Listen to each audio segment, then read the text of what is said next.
Hello friends, welcome back to my YouTube channel law educators. और मैं आशा करता हूं कि आप सभी लोग अपने घर में सेफ होंगे और अपनी स्टडीज़ को कंटिन्यू कर रहे होंगे। इस बीच में मैं आप सभी लोगों के सामने अपना नया टॉपिक लेकर आया हूं, जो कि है मैक्सिम्स ऑफ स्टैट्यूटरी इंटरप्रिटेशन।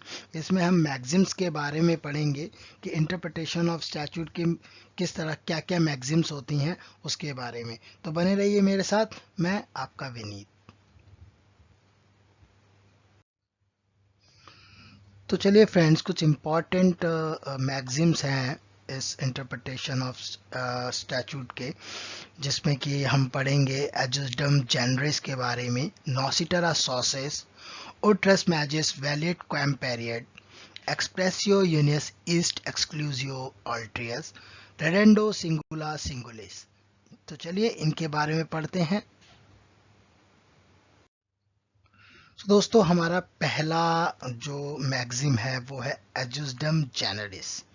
इसका जो मीनिंग है वो है एज द सेम काइंड। तो दोस्तों, आप जैसे कि मैं स्क्रीन पे देख रहे होंगे कि मैंने कुछ बेतुके से एग्जांपल्स मेंशन किए हैं, और आप थोड़ा सा सोच रहे होंगे ये क्या कार, बस, ट्रक, रिक्शा एक्सेट्रा क्या मेंशन किया है यहाँ पर। तो बेसिकली सर, मैं आपको ये बताना चाहता हूँ कि एजुसडम जनरस जो है वो इन्हीं एग्जांपल्स के थ्रू आप इजीली समझ पाएंगे। तो चलिए पहला देखते हैं कि यहाँ पे मैंने मेंशन किया है कार, बस, ट्रक, रिक्शा एक्सेट्रा। तो बेसिकली आप लोग सभी समझ गए होंगे कि ये रोड ट्रांसपोर्ट व्हीकल्स हैं। यदि एक्सेट्रा के आगे मैं यहाँ पर एरोप्लेन जोड़ दूं, तो क्या ये सेम काइंड ऑफ मीनिंग हो जाएगा? नहीं ना। तो मीन्स कि ये जो कार, बस, ट्रक, रिक्शा है, ये सारे रोड ट्रांसपोर्ट है। अगर मैं यहाँ साइकिल ऐड कर देता हूँ तो वो रोड ट्रांसपोर्ट हो जाता है। मतलब कि किसी भी वर्ड का मीनिंग उसकी कैटेगरी, मतलब जो लिस्ट ऑफ कैटेगरी है, उसके द्वारा एज्यूम करने के रूल को एजुस्टम जनरस कहते हैं। जैसे कि नेक्स्ट है लिस्ट ऑफ ऑड नंबर्स। तो जनरल अगर आपका कोर्ट में ये बोलते हैं कि लिस्ट ऑफ ऑड नंबर्स क्या है, तो वहां पर स्टार्ट करेंगे 1 3 5 7 9। तो 9 के बाद जाहिर सी बात है कि मैं यहाँ पर अगर 10 मेंशन करता हूँ तो वो मीनिंग, वो एज्यूम, जो हमारी एजम्पशन है 10 को लेकर, वो सही नहीं होगी। मीन्स कि 10 तो इवन नंबर है, तो यहाँ पर क्या आएगा? 11। तो जो लिस्ट ऑफ ऑड नंबर है एक तरह की कैटेगरी है। तो सेम कैटेगरी से किसी वर्ड के मीनिंग को एज्यूम करने के रूल को एजुसडम जनरस कहते हैं। It is denoting a rule of interpreting statute and other writings by assuming that a journal describing a list of specific terms। मतलब कि कोई भी, जैसे कि लिस्ट है रोड ट्रांसपोर्ट व्हीकल्स की, तो इसमें सभी वही वर्ड्स आने चाहिए जो कि रोड ट्रांसपोर्ट व्हीकल्स से रिलेटेड है, लाइक कार, बस, truck, rickshaw, cycle, scooter, bike etcetera. But अगर हम इसमें एरोप्लेन मेंशन कर देंगे तो वो इसका जनरस मीनिंग नहीं होगा। तो इट मीन्स कि जो एजुसडम जनरस का रूल है वो यही कहता है कि किसी स्पेसिफिक टर्म या कैटेगरी लिस्ट जो है, वो कैटेगरी की लिस्ट से उस पर्टिकुलर वर्ड के मीनिंग को एज्यूम करने के रूल को एजुसडम जनरस कहते हैं। तो आइए दोस्तों, अपने नेक्स्ट मैगजीम की तरफ बढ़ते हैं और पढ़ते हैं नॉसिटर और सॉसेस के बारे में। नॉसिटर और सॉसेस, इसमें आप देख रहे होंगे दो वर्ड से ये बना हुआ है। पहला है नॉसिटर, दूसरा है सॉसेस। नॉसिटर का जो मीनिंग होता है वो होता है टू नो, मीन्स कि किसी चीज को जानना या उसका पता लगाना। सॉसेस का मीनिंग होती है एसोसिएशन, किसी काइंड ऑफ कंपनी, सराउंडिंग को कहते हैं सॉसेस। तो नॉसिटर और सॉसेस का कंप्लीट मीनिंग होता है नोइंग फ्रॉम द एसोसिएशन, मतलब कि एसोसिएशन के द्वारा पता लगाना, किसी कंपनी के द्वारा पता लगाना, उसकी सराउंडिंग्स के द्वारा पता लगाना। तो नॉसिटर एसोसिएस रूल जो है वो ये कहता है कि किसी भी अनक्लियर वर्ड या जो भी फ्रेज है, उसका मीनिंग उसकी सराउंडिंग्स में दिए गए वर्ड से निकाला जाएगा। मीन्स कि उसके आसपास के जो भी रेफरेंस लिया जाएगा, जो भी उसके आसपास के रेफरेंस वर्ड्स जो हैं एस्टैब्लिश्ड हुए हैं, उनसे उनका मीनिंग लिया जाएगा। To understand the meaning of unclear word और phrase should be determined by the words immediately surrounding it, जो उसके इर्द गिर्द या आसपास का वर्ड होगा। दूसरे मीनिंग में कह सकते हैं कि जो भी किसी वर्ड का मीनिंग है उसको उसकी जो भी कंपनी है उसके द्वारा भी जज कर सकते हैं। मीन्स कि किसी संगति के द्वारा, किसी वर्ड की संगति के द्वारा भी उसके मीनिंग्स को जज किया जा सकता है। The questionable meaning of doubtful word can be drive from its association with other words. Means कि किसी भी वर्ड का जो डाउटफुल वर्ड है उसका मीनिंग क्वेश्चन में है, मीन्स कि उसके मीनिंग के आगे क्वेश्चन मार्क लगा है कि इसका मीनिंग क्या हो सकता है, तो उस केस में जो भी अदर वर्ड्स हैं उससे रिलेटेड उसको उसके साथ एसोसिएट किया जाएगा, उस डाउटफुल वर्ड के साथ एसोसिएट करके अदर वर्ड से उसके मीनिंग का पता लगा सकते हैं। It can be used wherever a statutory provision contains a word or phrase that is capable of bearing more than one meaning. दूसरा, जो भी स्टैट्यूटरी प्रोविजन है, लेट सपोज कोई एक लॉ बना है, उस लॉ में जितने भी वर्ड्स हैं वो इंडिकेट कर रहे हैं पर्टिकुलर मीनिंग की तरफ। मीन्स कि मोटर व्हीकल एक्ट है तो ये ट्रांसपोर्टेशन की तरफ कर रहा है, तो इस पर्टिकुलर स्टैट्यूट को जानने के लिए, मोटर व्हीकल को जानने के लिए मीन्स क्या है कि एक ट्रांसपोर्टेशन के रिगार्डिंग एक लॉ बनाया गया है, तो उसका मीनिंग हमने कहाँ से निकाला, उसके पर्टिकुलर फ्रेज से, उस पर्टिकुलर स्टैट्यूट से।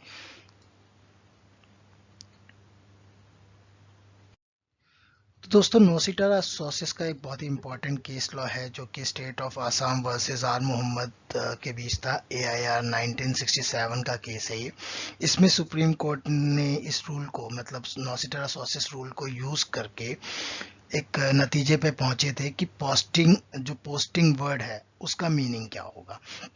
तो जो कि हमारे article 233(1) of the Indian constitution में दिया गया है। तो इसमें क्या था कि assignment assignment of a appointee और a promoted to a position, इस वर्ड की मीनिंग को जानने की कोशिश की गई थी। तो आर्टिकल 233(1) जो है वो इंडियन कॉन्स्टिट्यूशन का, उसमें पोस्टिंग का जो मीनिंग दिया गया है वो है अपॉइंटमेंट एंड प्रमोशन।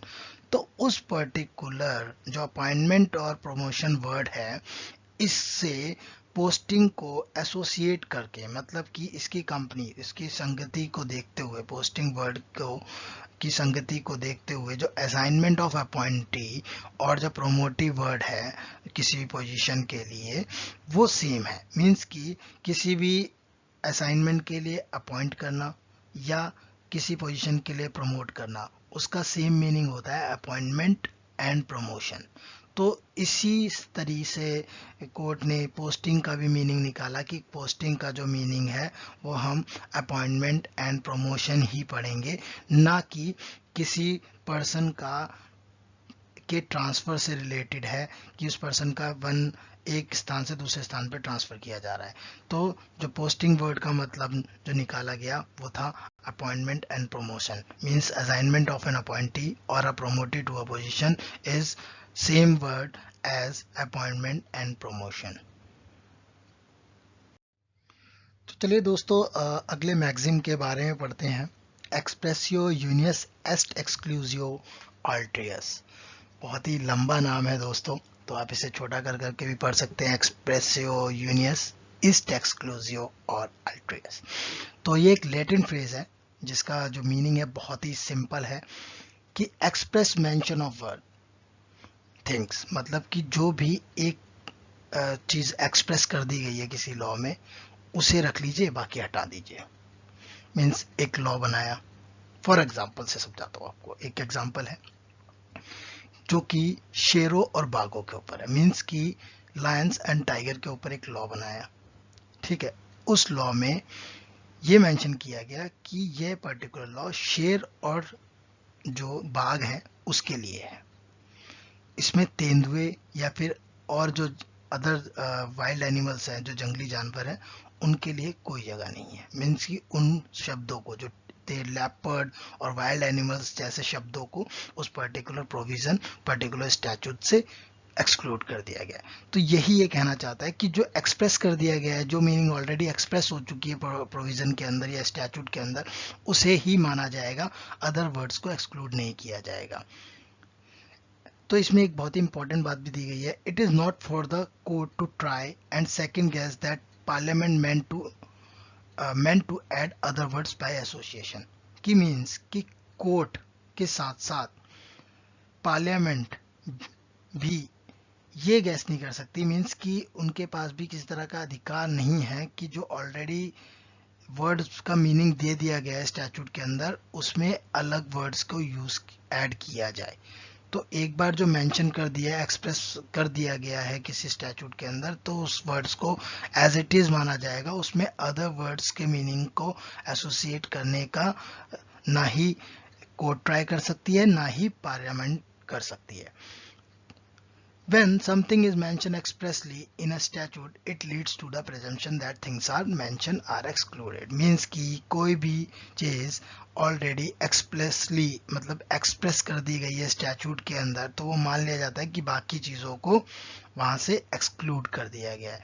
तो इसका सिंपल मीनिंग है, इस पर्टिकुलर मैक्सिम का जो मीनिंग है वो यही है, express mention of one thing exclude all others. मतलब एक को रख लीजिए और बाकी सबको हटा दीजिए। मीन्स कि पर्टिकुलर जरूरी नहीं है कि इस पर्टिकुलर वर्ड की कोई सूची ही होनी चाहिए, नहीं, अगर एक वर्ड को मीनिंग को वहां मेंशन कर दिया गया है, मान लीजिए कि लाइन एंड टाइगर्स को वहां मेंशन कर दिया गया है, तो जरूरी नहीं है कि लिस्ट ऑफ वाइल्ड एनिमल्स भी पूरे उसमें ही आ जाए, वो जरूरी नहीं है। जो लायंस और टाइगर्स के लिए स्टैट्यूट है तो वो लायंस और टाइगर्स के लिए ही रहेगा।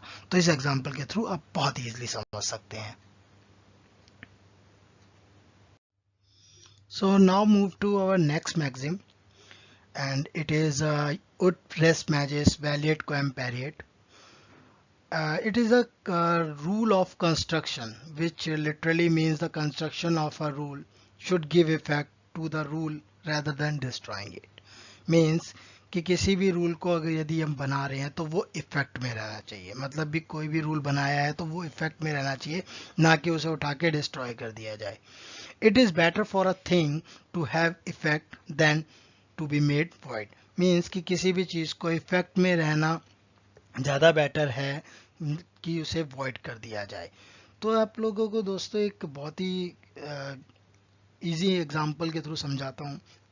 आप सभी लोग घर पे जो है खाना खाते हैं, तो जैसे कि आपकी मदर हैं, जो हमारी मम्मी हैं, या फिर हमारे घर में और लोग हैं जो खाना बना रहे हैं, तो कभी कभी दोस्तों जब भी खाना बनाते हैं तो जो भी सब्जी बनाई है उस सब्जी में हो सकता है कि नमक कम हो सकता है उसमें मिर्च कम हो सकता है कि उसमें स्वाद अनुसार मसाले ना पड़े हों। तो आप क्या करेंगे? आप उस सब्जी को फेंक तो नहीं देंगे, तो उसको प्रॉपर तरीके से उस सब्जी को स्वादिष्ट बनाने के लिए आप उसमें नमक ऐड करेंगे, मिर्च मसाले ऐड करेंगे और उसे प्रॉपर तरीके से दोबारा पकाएंगे ताकि वो खाने लायक हो जाए और आप उसे खा सकें, ना कि उसे उठाकर फेंक दें। तो यही ये मैक्सिम भी कहना चाह रहा है कि कोई भी रूल अगर आप बना रहे हैं तो वो इफेक्ट में रहना जरूरी है, ना कि उसे उठाकर हटा दिया जाए, उसे वॉइड कर दिया जाए। एक एक्सप्लेनेशन भी है जो कि कॉन्ट्रैक्ट से रिलेटेड है। तो जो कॉन्ट्रैक्ट है वो दो पार्टीज हैं आपस में कॉन्ट्रैक्ट करती हैं। तो होता क्या है कि कॉन्ट्रैक्ट्स की जो दोनों पार्टीज हैं उनको लीगल मैटर्स के बारे में तो पता नहीं होता, उन्हें कॉन्ट्रैक्ट के एसेंशियल भी नहीं पता होते, उन्हें ये भी नहीं पता होता कि कॉन्ट्रैक्ट करते कैसे हैं। बट हाँ, उन दोनों को कॉन्ट्रैक्ट करना है, उन्हें बस इतनी चीज पता है कि आपस में हम लिखित कॉन्ट्रैक्ट कर लेते हैं जिससे कि हम आगे चीजों को इन्वॉल्व कर सके। तो वो दोनों कॉन्ट्रैक्ट करने जाते हैं, एक पेपर्स पे अपनी सारी टर्म एंड कंडीशंस को मेंशन कर लेते हैं और आगे उसको यूज करते हैं। बट जरूरी है कि वो कॉन्ट्रैक्ट में बहुत सारी मिस्टेक्स होंगी और फ्लॉज भी होंगे, ये तो जरूरी है क्योंकि उन्हें तो नॉलेज है नहीं कॉन्ट्रैक्ट की, ना ही उन्हें लीगल किसी चीज की नॉलेज है।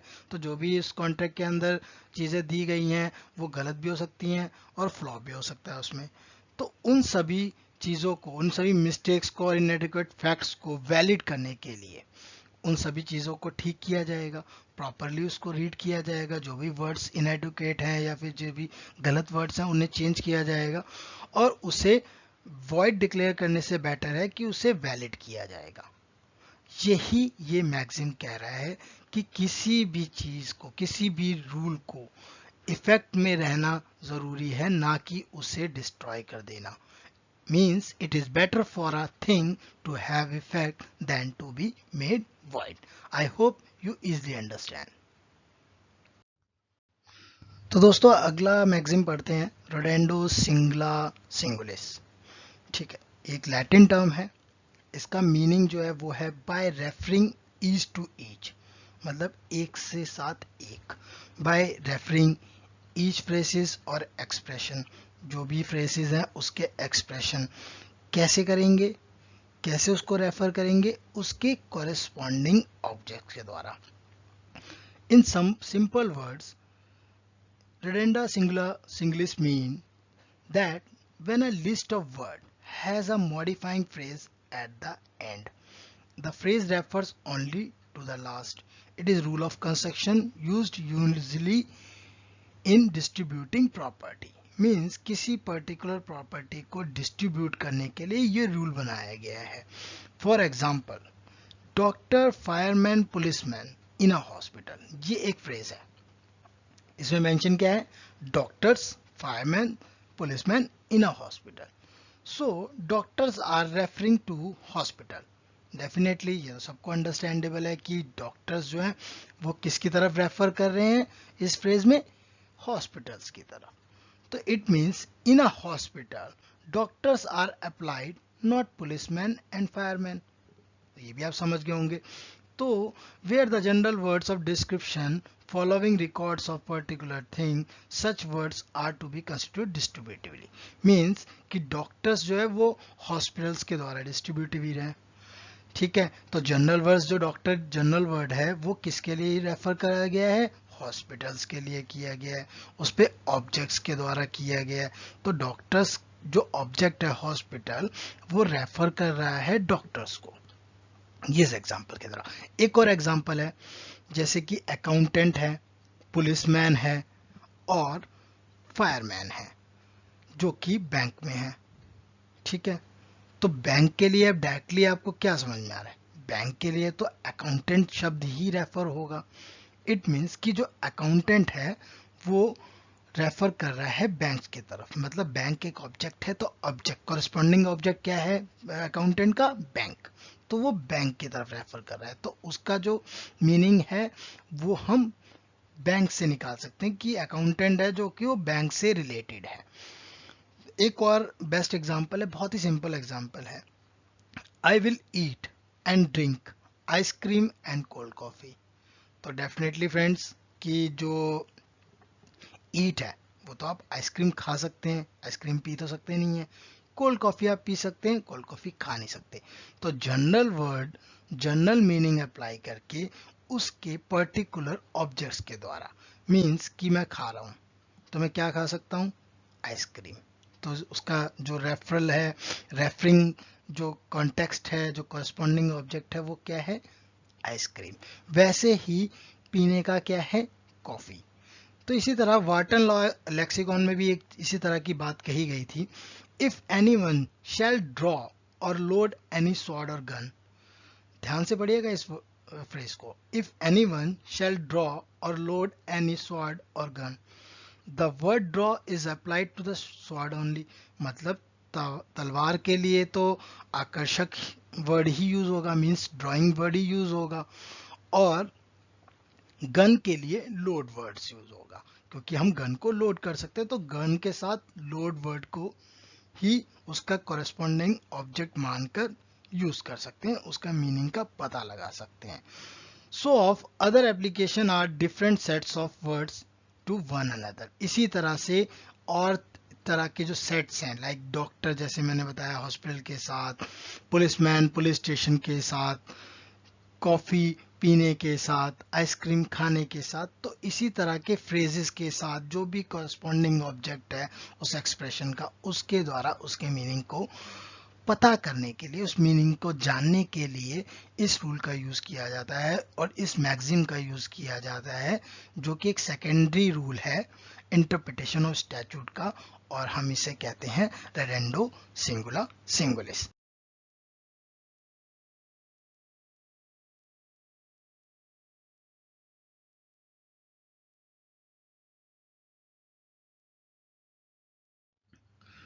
फ्रेंड्स, कुछ इम्पॉर्टेंट क्वेश्चंस मैंने यहाँ पे मेंशन किए हैं जो कि सब्जेक्टिव एग्जाम्स में पूछे गए हैं, और 20 मार्क्स के क्वेश्चंस हैं जिनके ब्रीफ आंसर्स आपको देने हैं। तो ये कुछ क्वेश्चंस हैं, आप नोट डाउन कर सकते हैं इन्हें, आपके लिए इम्पॉर्टेंट हैं, it will be very useful. I hope you understand my topic today, and I'll make sure that I will come with my new videos. So thank you, stay safe at home, and please subscribe my channel and support me to make more videos. Thank you.